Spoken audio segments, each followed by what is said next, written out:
Good morning, students. Welcome back to our next lecture of the chapter Cell, the basic unit of life, for the ninth biology class. Now, see, yesterday we did about endoplasmic reticulum, the rough endoplasmic reticulum and the smooth endoplasmic reticulum. Today, the next organelle present in the cell is Golgi apparatus. Golgi apparatus is a membrane-bound organelle found in most of the cells. It is responsible for packaging protein into vesicles prior to secretion and therefore plays an important role in the secretory path. You can see the diagram of this Golgi complex. The Golgi complex having vesicles, having secretory vesicles, and you can see the cistern. Cisterns means the Golgi is made up of 5 to 8 folds. You can see very well the folds shown here known as cistern, CISTERNAE. And the cistern contains specific enzyme, these having specific enzyme creating the functional region which modify protein passing through them into the different ways. Now the specific function for this Golgi apparatus is to modify protein and lipids. So this is helpful to modify proteins and lipids. Proteins and lipids in our body, and that is to receive from the endoplasmic reticulum. They help in the biochemical processes, protein processing, lipid processes, and they also help for the cell surface proteins, right? So basically this Golgi apparatus helps in all the different metabolic activities that is happening inside the cell, like secretion of mucus, helps in the secretion of mucus, enzymes, hormones, right? And storage of secretory products, help in the storage of secretory products. They also help in the formation of sperms and cell plate during cell division in the plant cell. They also help in the cell division in the plant cell. So this is all about Golgi apparatus, right? The next organelle for the cell is known as mitochondria. Mitochondria, the another name for the mitochondria is powerhouse of the cell. It is also known as powerhouse of the cell. It means that this is the part where the complete power of the cell is generated. You can very well see in this diagram the internal structure of mitochondria.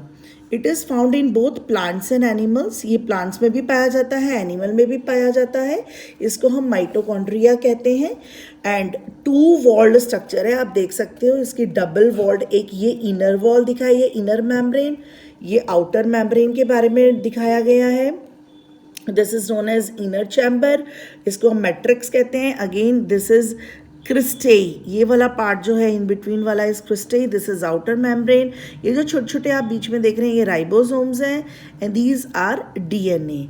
The outer mitochondrial membrane is smooth और जो inner है वो folded है. ये बाहर वाली सारी smooth है लेकिन जो इनर वाली है वो सारी फोल्डेड है, like a finger like projections known as cristae. ये क्रिस्टेई का मतलब होता है ये फिंगर के जैसे ऐसे बलों में पड़ा हुआ है, इसको बल दिए गए हैं लेकिन आउटर पार्ट इसका बहुत ज़्यादा स्मूथ है. Both cristae and inner membrane have a stalked for ATP generation. Basically इसका फंक्शन क्या है माइटोकॉन्ड्रिया का, कि mitochondria help in the production of energy. ये एनर्जी प्रोवाइड करता है, पूरे सेल का पावर हाउस कहलाता है, जिसको हम एनर्जी प्रोवाइडर कहते हैं.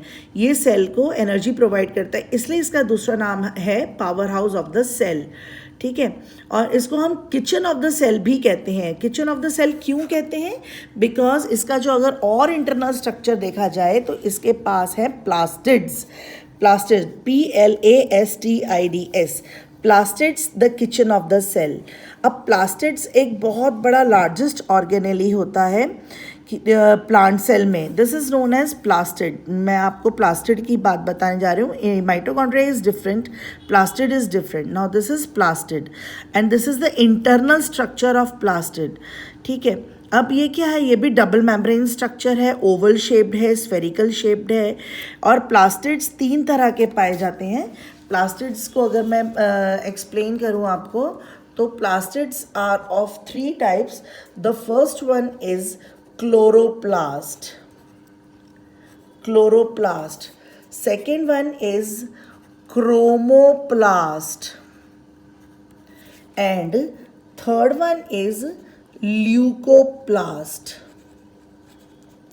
ठीक है, ये था power house of the cell और ये है kitchen of the cell. Kitchen of the cell मतलब जहाँ पे खाना बनता है। Power house of the cell यानी कि पूरे सेल को एनर्जी मिलती है जहाँ पर, वो पावर हाउस है।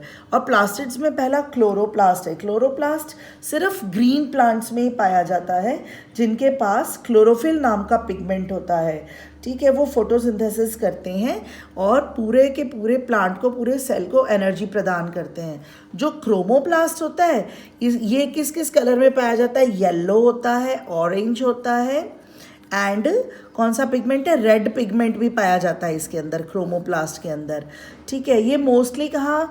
फ्लावर के पेटल्स जो कि कलरफुल होते हैं ना, कलरिंग पिगमेंट्स वाले होते हैं, जेंथोफिल होते हैं या ऑरेंज रेड कलर के होते हैं, ये उनमें पाया जाता है। जो ल्यूकोप्लास्ट है, ल्यूकोप्लास्ट ये क्या होते हैं? ये कलरलेस होते हैं, इनके पास कोई भी कलर नहीं होता। ये कलरलेस प्लास्टिड्स होते हैं विदाउट एनी पिगमेंट। ठीक है, और ये क्या करते हैं? स्टार्च और प्रोटीन को स्टोर करके रखते हैं अपने अंदर।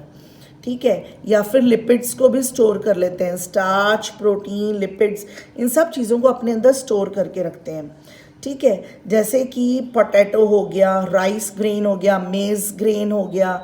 ठीक है, तो वो सब ल्यूकोप्लास्ट में आता है। तो आज हमने क्या क्या पढ़ा है? सबसे पहले गोल्गी एपरेटस पढ़ा है, उसके फंक्शंस पढ़े हैं। माइटोकॉन्ड्रिया पढ़ा है, उसका another name that is power house of the cell है।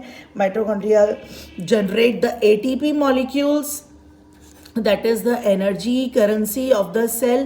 ATP molecules for energy giving to the cells. And after that we learned about the kitchen of the cell, that is plastids. ठीक है, जो chloroplast है, chromoplast है और leucoplast है। तो what is your task today is to study about all these things, Golgi apparatus, mitochondria and plastids. इन तीनों के बारे में आप अपनी NCERT बुक से पढ़ें, समझें। नहीं समझ में आता है तो यू कैन कॉल मी या you can give me message in my personal message box. And in तीनों का कोशिश करें कि डायग्राम बना के इनके फंक्शंस ज़रूर लिखें अपनी फेयर नोटबुक में। Thank you.